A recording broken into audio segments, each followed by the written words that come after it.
सती जी की तपस्या से संतुष्ट देवताओं को कैलाश में जाकर भगवान शिव का स्तवन करना। ब्रह्मा जी कहते हैं, नारद जी, मैंने तुम्हें साथ जाकर पिता के पास खड़ी हुई सती को देखा और तीनों लोगों की सर्वभूता सुंदरी थी। उसके पिता मुझे नमस्कार करके तुम्हारा भी नमस्कार किया और यह देखकर लोग लीला का अनुसार करने वाली सती भक्ति और प्रसन्नता के साथ मुझको भी और तुम्हें भी प्रणाम किया। नारद तदनंतर सती और दिखती हुई और तुम दक्ष के दिए हुए शुभ अवसर पर बैठ गए और तत्पश्चात मैंने उस विनयशीला बालिका से कहा, सती, जो केवल तुम्हें ही चाहते हैं, वे तुम्हारे मन में ही एकमात्र जिनकी एक ही कामना है, उन्हें सर्व जगदीश महादेव जी को तुम पतिपूर्वक प्राप्त करो।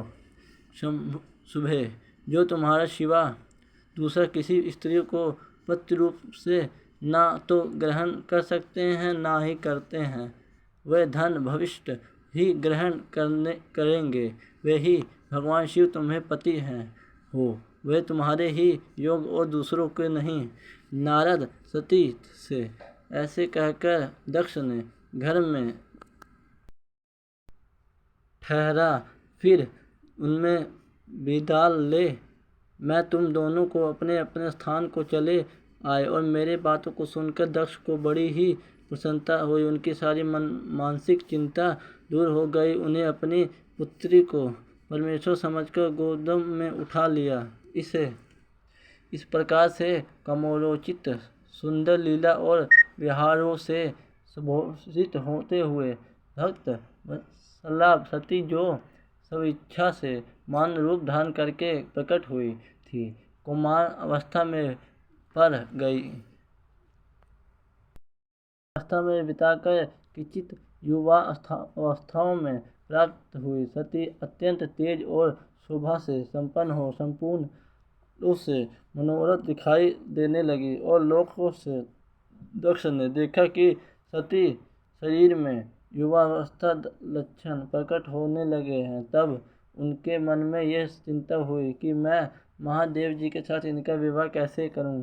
सती स्वयं ही महादेव जी को पाने के प्रतिदिन अभिलाषा रखती थी। अंत पिता मनोभाव से समझकर वे माता के निकट गई और विशाल बुद्धि वाले सती रूपिणी परमेश्वरी शिवान ने अपनी माता वीरिणी से भगवान शंकर की प्रसन्नता के निमित्त तपस्या करने के लिए आज्ञा मांगी और माता आज्ञा मिल गई। और अंत दृढ़तापूर्वक व्रत का पालन करने वाली सती महेश्वर सतीरूप से प्राप्त करने लिए अपने घर से ही आराधना आरंभ की। और निश्चय ही मास में नंद प्रतिपादक षष्ठी और एकादशी तिथियों में उन्हें भक्तिपूर्वक गुड़ भात और नमन चढ़ाकर भगवान शिव का पूजा और उन्हें भक्तों को श्री शिवाय नमस्तुभ्यं, हर हर महादेव,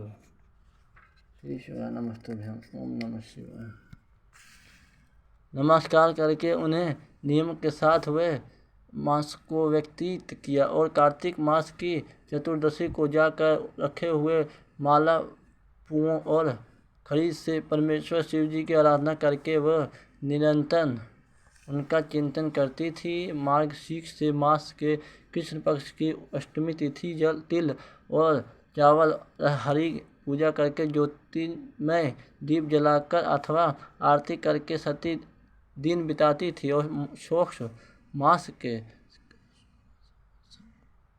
शुक्ल पक्ष की संप्रीकी रात भर जागरण करके प्रातःकाल खिचड़ी का नैवेद्य लगा के शिव को पूजा करती थी। माघ की पूर्णिमा को रात में जागरण करके सवेरे नदी में नहाती थी।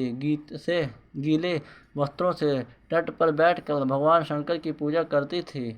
और फल्गुन मास के कृष्ण पक्ष की चतुर्दशी को तिथि और रात में जागरण करके रात्रि को चारों हरों में शिव जी की विशेष पूजा करती थी।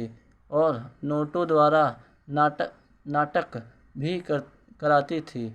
चैत्र मास में शुक्ल पक्ष की चतुर्दशी को वह दिन रात शिव का स्मरण करती हुई समय बिताती थी और टका के फूलों के तथा दावनों से भगवान शिव का पूजा करती थी। वैशाख के शुक्ल तिथियों के सती तिल का आहार करके रहती थी और नियम के भाते से रुद्र देवी की पूजा करके उस महीने को बिताती थी।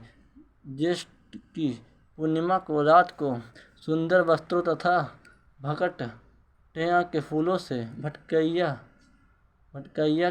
से शंकर जी को पूजा करके वह निहार रखकर वह मास व्यतीत करती थी और अष्ट पक्ष की चतुर्दशी को कला और वस्त्र और भटकैया के फूलों से रुद्र देव का पूजन करती थी और श्रावण मास के शुक्ल पक्ष की अष्टमी और चतुर्दशी को वो यज्ञोपवीत वस्त्रों से तथा कुसुम पवित्र और शिव को पूजा किया श्री शिवाय नमस्तुभ्यं करती थी। भद्रपद और मास के कृष्ण पक्ष की त्रयोदशी को तिथि का नाना प्रकार के फूलों और फलों से शिव का पूजा करके और सती चतुर्दशी तिथियों को केवल जल का आहार किया करती थी। भांति भांति फलों को फूलों और उस समय उत्तम होने वाले अत्र द्वारा वे शिवजी की पूजा करती थी। महेश्वर भर अत्यंत नियम आहार करके केवल जप में लगे रहती थी। सभी महीनों में सारे दिन सती शिव जी की आराधना में संलग्न रहती थी। अपनी इच्छा के मान स्वरूप धारण करने वाली वह देवी दृढ़तापूर्वक उत्तम व्रत का पालन करती थी। इस प्रकार से अनंत व्रतों को पूर्ण रूप से श्री शिवाय नमस्तुभ्यं प्राप्त करके भगवान शिव के अनंत भाव रखने वाले सती एकाचित हो बड़े ही प्रेम से भगवान शिव का ध्यान करने लगी और तथा उस ध्यान में वह निश्चय भाव से स्थिर हो गई। श्री शिवाय नमस्तुभ्यं रुद्र संहिता का पाठ कर रहा हूँ। मुनि इस समय सब देवता भी ऋषि भगवान विष्णु और शिव को आगे कर आ गए। देवताओं ने देखकर सती मूर्तिमती और दूसरी सिद्धि के समान जान पड़ती है। वे भगवान शिव के ध्यान में निमग्न हो गई और समय सिद्ध अवस्थाओं में पहुंच गई थी। समस्त देवताओं को बड़ी प्रसन्नता के साथ वहां दोनों हाथ जोड़कर सती के नमस्कार किया और मुनियों के मस्तक पर झुकाए तथा श्री हरि आदि के मन में प्रति उमड़ गई और श्री विष्णु आदि सब देवताओं को मुनि कित हो सती देवी के तपस्या भूरी प्रशंसा करने लगी। फिर देवी जी को प्रणाम करके देवता और मुनि तुरंत ही गिरिश्रेष्ठ कैलाश के गए और भगवान शिव को बहुत ही प्रिय है और सावित्री के साथ और लक्ष्मी के साथ और भगवान वासुदेव प्रसाद पूर्वक महादेव जी के निकट गए और वहां जाकर भगवान शिव को देखने से बड़े ही वेग से प्रणाम करके सब देवता दोनों हाथ जोड़कर विनीत भाव से नाना प्रकार के स्तोत्रों द्वारा उस स्तुति करके उत्तम है। श्री शिवाय नमस्तुभ्यं सभी भक्तों को मेरा प्रणाम। प्रभु सबकी तत्वराज और धम नामक जो जीव शक्ति है उसके राग और आदि वैक आशा और वैदिक गायत्री और अथवा लोकप्रिय आपको स्वरूप है। आप शरणगतो फलकर तथा आपकी भक्ति बहुत ही बड़ी है, उसकी कही गई सीमा नहीं है। आपको नमस्कार है। दुर्गपात से जिनकी इंद्रियां दुष्ट हैं और वश में नहीं हो पाती उनको लिए आपकी प्रतिपा का कोई मार्ग सुलभ नहीं है।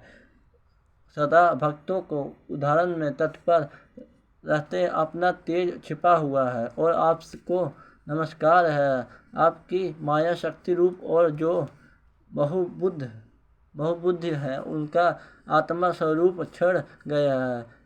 तब और मूल बुद्धि जीव अपने स्वरूप को नहीं जाना पाता है। आपको महिमा पाना अत्यंत कठिन ही है, नहीं सर्वथा असंभव है। और हम आप महाप्रभु मस्तक झुकाते हैं। और ब्रह्मा जी कहते हैं, नारद जी इस प्रकार से महादेव जी की स्तुति करके श्री विष्णु आदि सब देवता उत्तम भक्ति को मस्तक झुकाए हुए प्रभु शिव जी के आगे चुपचाप खड़े हो गए। अध्याय नंबर। श्री शिवाय नमः तुभ्यं। सभी भक्तों को चरणों में मेरा प्रणाम।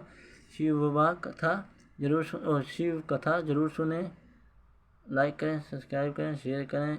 आपकी भी मनोकामना पूर्ण हो। हर हर महादेव। सभी भक्तों को चरणों में प्रणाम मेरा। श्री शिवाय नमस्तुभ्यं का जाप करें। रुद्र संहिता का पाठ है। हर हर महादेव।